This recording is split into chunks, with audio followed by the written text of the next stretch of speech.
Välkomna till Style & Stories, Ola Jonsson. Idag ska vi ta upp ett kärt och närt ämne, nämligen strumpans betydelse i garderoben. Det här blir spännande. Välkomna!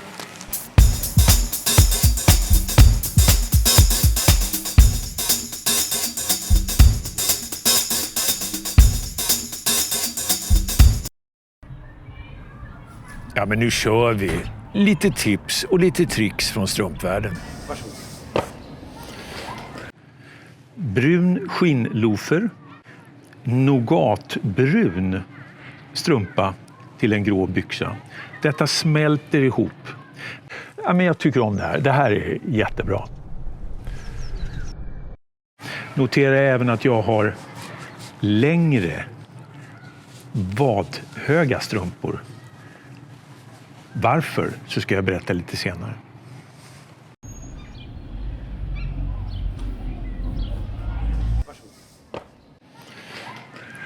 Mörkbrun mockalofer, grå byxa, en skogsgrön strumpa med ett litet flätmönster i.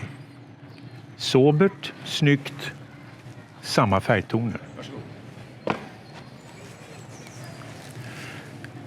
Svart tassellofer, grå byxa och en ljus och mörkgrå högtandsmönstrad strumpa för att bara bryta av lite grann. Nu har vi kommit till no-nos. Alltså, sådana här strumpor får man inte under några som helst möjligheter tillåtelse att använda när man har loafers och snygga byxor på sig. Detta passar mer till sneakers eller någonting annat. Så aja baja. No nummer 2. Försök att lägga lite pengar på lite bra kvalitet på strumpor. Alltså inte en uttvättad bomullstrumpa som är alldeles för kort. Det är det här jag pratar om emellan. Det här mellanrummet, det är inte sexigt. Ni förstår vad jag menar, va? Mm. Yes. Nu ska vi prata om strumpans historia. Karin, vad är mina hosor?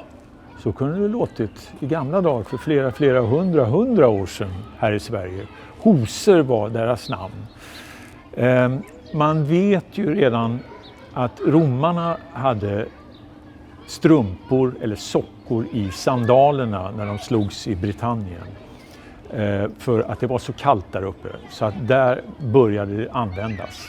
Även egyptierna hade det faktiskt i sina sandaler, vilket är no. Inga strumpor i sandalerna, det vet ni.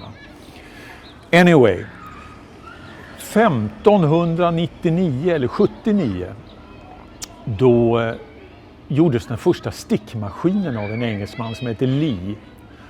Och han gjorde då strumpor som han ville sälja då, eller han ville förära drottning Elisabeth den första. Hon blev vansinnig, tyckte det var hemskt. Han gick till den franska kungen istället, som älskade de här. Sen dess har det varit strumpor gjort i kamgarn, det har varit gjort i ull, ända fram till 1700-talet då männen skulle ha vita tunna strumpor för att framhäva sina vackra vadmuskler, vilket var det sexigaste på den tiden. Sen kom vi vidare.